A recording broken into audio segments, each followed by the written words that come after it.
میری اس کہانی کا تعلق اسی لال محل سے ہے۔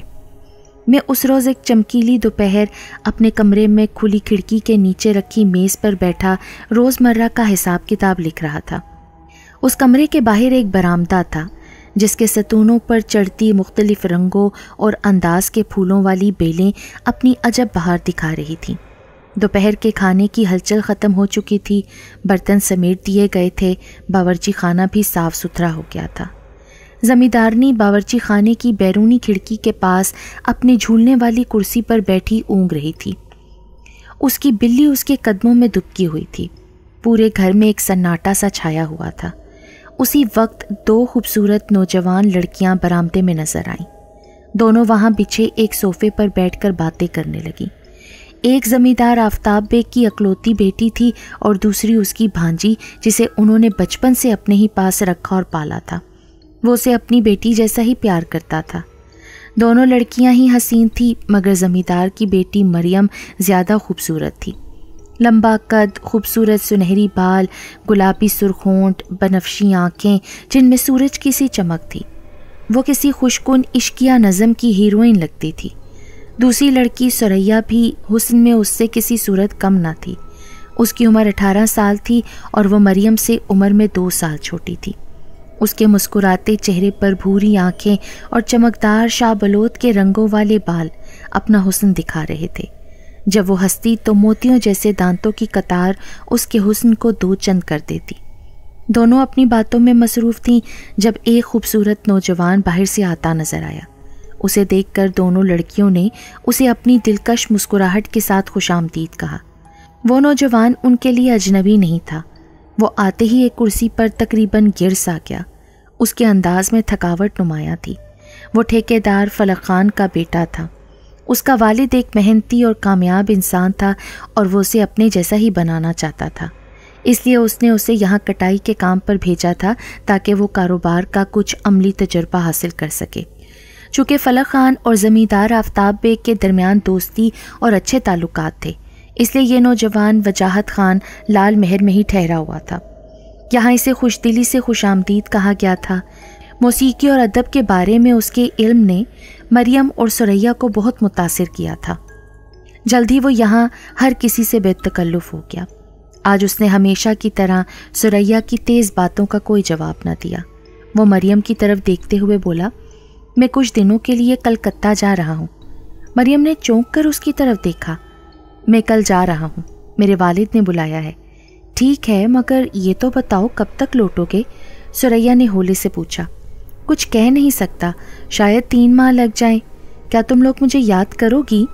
کیوں نہیں، یقیناً یاد آؤ گے تم، دونوں ایک ساتھ بول اٹھی۔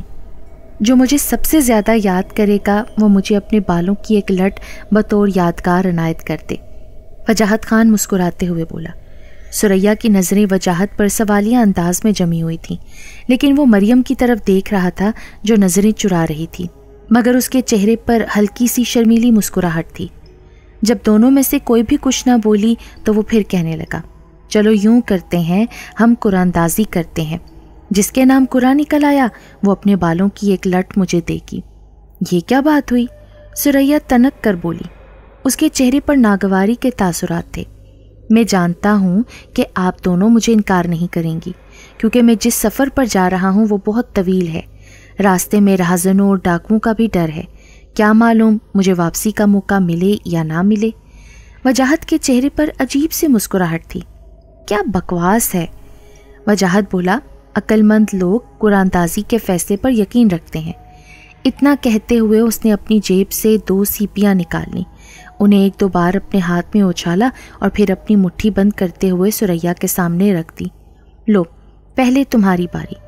سریا نے کچھ دیر سوچا، پھر اپنی انگلی سے اس کی مٹھی کو چھوا۔ وجاہت نے ہاتھ سیدھا کرتے ہوئے بند مٹھی کھولی تو سریا کا دل جیسے دھڑکنا بھول گیا ہو۔ کرا اس کے خلاف تھا، اس کا رنگ پیلا پڑ گیا۔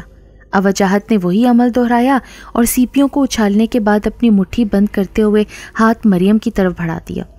مریم نے دھیرے دھیرے لرزتی انگلیوں سے اس کی مٹھی کو چھو لیا۔ اس کے گال حیا کی گرمی سے لال ہوئے جاتے تھے۔ وجاہت نے مٹھی کھولی تو خوشی سے کھل اٹھا۔ قرآن مریم کے نام نکلا تھا۔ اوہ میری خوش قسمتی، وجاہت خوشی سے تقریباً چلا اٹھا۔ مریم کی نظر جھکی ہوئی تھی، گال تمتما رہے تھے، ہونٹ اور پلکیں ہولے ہولے لرز رہی تھیں۔ وجاہت نے اپنی جیب سے ایک چھوٹا چاقو نکالا اور التجائیہ انداز میں پوچھنے لگا، کیا اجازت ہے؟ مریم نے شرماتے ہوئے اپنا سر نیچے جھکا لیا۔ خاموش رضامندی محسوس کرتے ہوئے وجاہت نے اس کے ریشمی بالوں کی ایک لٹ کاٹ لی۔ اسی وقت ایک سایہ میری کھڑکی کے سامنے سے یوں گزرا جیسے کوئی پرندہ اڑا ہو۔ یہ سریا تھی جو کمان سے نکلے تیر کی طرح تیزی سے اٹھی اور برآمدے سے باہر نکل گئی۔ اس وقت تک میں نے وہ سب کچھ جو دیکھا اور سنا تھا، ہر لفظ یادداشت کی تختیوں پر انمٹ نقش کے طور پر لکھ لیا تھا۔ میں نادانستہ طور پر ان کی باتوں کا گواہ بن گیا تھا۔ اس کے بعد میں اٹھا اور کمرے سے باہر نکل آیا۔ پھر وہاں کیا ہوا میں نہیں جانتا، کیونکہ میں لال محل سے نکل کر جھیل کی طرف چلا گیا تھا۔ جب میں حویلی کی طرف لوٹا، رات اتر چکی تھی۔ آسمان پر چمکتا چاند اپنی روشنی ہر سو بکھیر رہا تھا۔ حیرت انگیز بات یہ تھی کہ گھر کے تمام مکین باہر کھڑے نظر آ رہے تھے۔ ان میں ایک دراز کا دبلا پتلا نوجوان بھی تھا جسے میں نے پہلی نظر میں ہی پہچان لیا۔ یہ زمیندار آفتاب بیگ کا بھتیجا خرم بیگ تھا۔ چونکہ زمیندار کی کوئی نرینہ اولاد نہ تھی، اس لیے خرم بیگ کو ہی لال محل کا وارث سمجھا جاتا تھا۔ خرم بیگ اور سریا کی منگنی کا فیصلہ ان کے بچپن میں ہی کر دیا گیا تھا۔ سریا بھی خرم بیگ کو پسند کرتی تھی، مگر جب وہ بڑے ہوئے تو سریا کو خرم بیگ کے طور طریقوں پر اعتراض ہونے لگا، اور پھر وہ اس کی کچھ ناپسندیدہ حرکات کی وجہ سے اس سے دور ہوتی چلی گئی۔ جب زمیندار نے ان دونوں کی باقاعدہ شادی کا فیصلہ کیا تو سریا نے یہ کہہ کر ٹال دیا کہ وہ 21 سال کی ہونے کے بعد ہی اس کے بارے میں سوچ سکتی ہے۔ اس بات پر جھگڑا ہوا اور خرم بیگ گھر چھوڑ کر چلا گیا۔ اسے دریا بہت پسند تھا۔ وہ ایک بہادر اور ہنرمند کشتی راں تھا۔ اس وجہ سے اسے ملاح کے طور پر ایک بحری جہاز پر جگہ حاصل کرنے میں کوئی دقت نہ ہوئی۔ اب اس وقت میں اسے یہاں دیکھ کر حیران ہوا۔ اتنی جلدی اس کے گھر واپس آنے کی توقع نہیں تھی، لیکن اس سے بھی زیادہ حیران اس وقت ہوا جب وہ مجھے دیکھتے ہی میری طرف لپکا۔ سریا کہاں ہے؟ اس نے قریب آتے ہی مجھ سے پوچھا۔ سریا؟ کیا وہ گھر پر نہیں ہے؟ نہیں، مریم کا خیال تھا کہ وہ شاید تمہارے ساتھ گاؤں کی طرف گئی ہے۔ وہ تو میرے ساتھ نہیں گئی، میں نے اسے نہیں دیکھا۔ اوہ میرے خدایا، میں چلا اٹھا۔ وہ کہاں جا سکتی ہے؟ شاید وہ تمہیں تنگ کرنے کے لیے کہیں چھپ گئی ہو۔ نہیں، میرے یہاں پہنچنے سے پہلے ہی سب گھر والے اسے تلاش کر رہے تھے۔ اتنی دیر میں زمیندار آفتاب بیگ بھی وہیں آ گیا۔ اس نے بتایا کہ رات کے کھانے کے تھوڑی دیر بعد ایک ملازم نے سریا کو جنگل کی طرف جاتے ہوئے دیکھا تھا۔ مریم بولی، ہو سکتا ہے وہ جنگل سے پھول چننے گئی ہو، لیکن اب تو اسے گئے کافی دیر ہو گئی ہے نا، وہ اب تک لوٹی کیوں نہیں؟ زمیندارنی کے چہرے پر تشویش کے سائے تھے۔ گھبرانے کی ضرورت نہیں، زمیندار نے کہا۔ گزشتہ 40 سال سے اس جنگل میں کوئی ریچھ یا بھیڑیا، یہاں تک کہ کوئی سانپ بھی نہیں دیکھا گیا۔ مگر وہاں دلدل تو ہے نا، اس کی بیوی بولی۔ وہاں لمبی لمبی گھاس بھی ہے، اور جب بھی وہ وہاں جاتی ہے تو مجھے خدشہ رہتا ہے کہ کہیں وہ اس میں گر نہ جائے، ڈوب نہ جائے۔ زمیندار فوراً بولا، اللہ نہ کرے، اگر کوئی خود جان بوجھ کر وہاں اس دلدل کے اندر تک نہ جائے وہ ڈوب نہیں سکتا۔ پھر اچانک اس کی نظر ایک طرف اٹھی تو وہ چونک کر بولا، ارے یہ خرم بیگ کہاں جا رہا ہے؟ خرم بیگ نے اس کی آواز سن لی اور مڑے بغیر تیز آواز میں جواب دیا، میں سریا کو تلاش کرنے جا رہا ہوں۔ یہ کہتے ہوئے خرم بیگ تیز تیز قدم اٹھاتا جنگل کی طرف چل پڑا۔ اچھا ہے کہ وہ اسے تلاش کرنے چلا گیا، ہو سکتا ہے کہ اس کے پاؤں میں کوئی چوٹ لگی ہو اور وہ چلنے کے قابل نہ ہو۔ بہتر ہے کہ میں اور وجاہت خان بھی خرم بیگ کے پیچھے اس کی مدد کو جائیں۔ وجاہت نے فوراً ہی سر ہلا کر میرے مشورے کی تائید کی۔ خرم بیگ اس کو پسند نہیں کرے گا، وہ خود ہی سریا کو آسانی سے گھر واپس لا سکتا ہے، زمیندار نے کہا۔ نہیں، انہیں جانے دیں، مریم تیزی سے بولی۔ دیکھیں ماں بھی کتنی پریشان ہے اور میں بھی۔ ٹھیک ہے، جاؤ، زمیندار آفتاب بیگ چڑچڑے لہجے میں بولا۔ اس سے خود اس کی بے چینی بھی ظاہر ہو رہی تھی۔ چاند 14ویں کا تھا اور آسمان پوری طرح صاف تھا۔ ہر چیز بالکل واضح نظر آ رہی تھی۔ وجاہت اور میں بے خوفی سے آگے بڑھنے لگے۔ سڑک پہلے تو بالکل سیدھی تھی، لیکن دلدلی زمین کے پاس پہنچ کر جنگل کی طرف مڑ گئی۔